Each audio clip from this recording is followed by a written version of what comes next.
Keshavnagar 7th क्रॉसला आहे मी आता आणि घरात साप आलाय. भरपूर इथं साप येतात. त्याच्या अगोदर सुद्धा भरपूर पकडले. कुणाला कसं दिसलं ते तिथं गच्चीत होतो, तिथं दिसला एकदम आत दिसायला. ते बघा आमचंच बाळ आहे.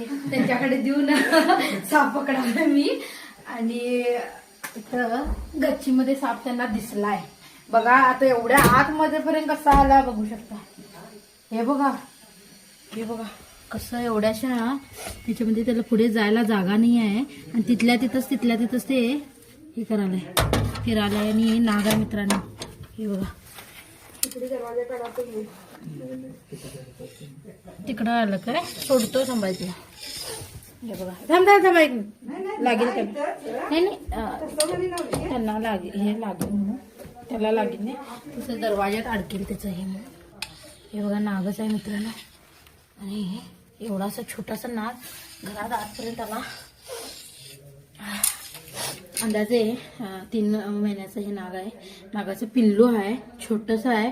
क्लीन पूर्ण घर आहे त्यांचं. असं इकडे काहीच वेळापूर्वी इथंच भला मोठा नाग पकडलाय. तो पण झाडावर.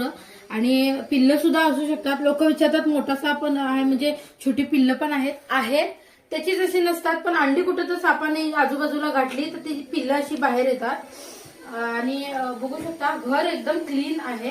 आणि कुठून आलं कसं आलं माहिती नाही पण तिकडं आलं. राहत्या घरात एवढा क्लीन जागेमध्ये साप येतात. आणि नाग आहे मित्रांनो. बिनविषारी पण साप नाहीये नाग आहे. तर त्यामुळे काळजीही घ्यायलाच पाहिजे. शेतकऱ्याच्या घरात तर मी विचारता म्हणजे कल्पना सुद्धा करू शकत नाही की किती साप येत जात असतील. पण कधी कुणाला काय झालेलं नाहीये. आणि हा तर बिलकुलच फणा काढत नाहीये. बघा आत्ता फणा काढला. मगाचपासून तो फणाच काढत नव्हता. आणि त्याला जायची घाई आहे. काही साप रागीट असतात काही शांत असतात. ते स्वभावावरती डिपेंड आहे.